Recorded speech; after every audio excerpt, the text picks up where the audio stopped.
Okay guys, welcome back na naman sa aking YouTube channel. No? So bukas update kay Mir 4 starting yung 7 AM ng umaga hanggang 10 AM ng umaga pa rin.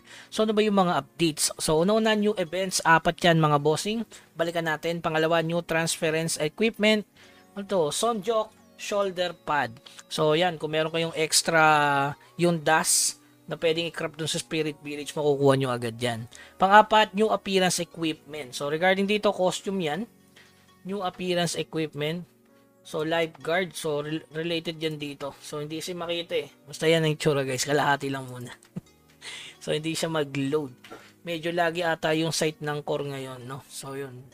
Dito tayo nagbe-base na kanilang mga update regarding yan. So ilalabas naman yan bukas.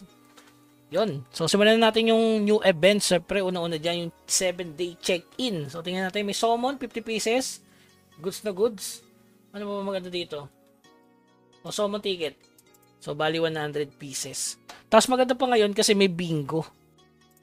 So yung sumunod guys, itong 28-day check-in, yung binalik na rin sa wakas kasi dito meron ditong Dragon Steel. Kailangan ko to para makapag-crop or makapag-inherit ng mga epic artifacts. So alam ko kumpleto na yun sa inyo dahil dito sa event to. Napaka-solid. Kasabay yan ng bingo. So pinag-combo pa. So dito makakuha ka dyan ng epic skill tome. Tapos blue dragon statue. Ayan, TE box yung bago.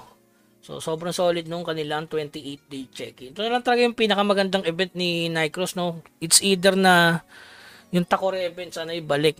Plus yung bingo. Tapos ito, wala na, finish na. Tapos yung Wayfarer, syempre. Tapos so dyan, ito, Asian Coin Exchange Shop. So, yung sa Asian Coin, di maganda masyado. So, i-keep nyo na lang siguro. Glittering powder, di na rin. Boss raid ticket, hail raid. Wala. So, ano bibilin natin dito? Legendary TE, 30k. Wala tayo bibilin dyan. Medyo payat pagdating dito sa Asian Coin Exchange Shop. So, i-keep ko na lang siguro yung aking Asian Coin. Hintay na mas magandang event. Yung 1,000 summon sana ibalik, no?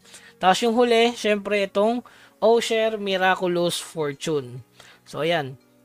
Kunyarin discount. Energy cost required for solitude training enhancement will be reduced during the event. Actually guys, dito hindi naman energy nire-reduce dito, yung level ng ano mo, no? Solitude training, real talk, no?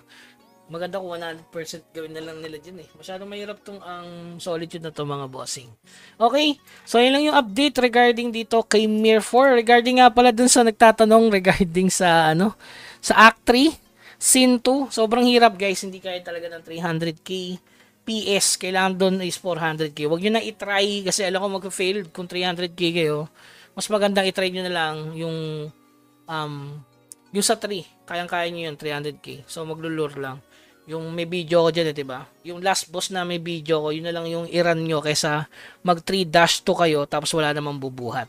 Okay, so yun lamang guys. Keep grinding hanggang sa muli. Paalam.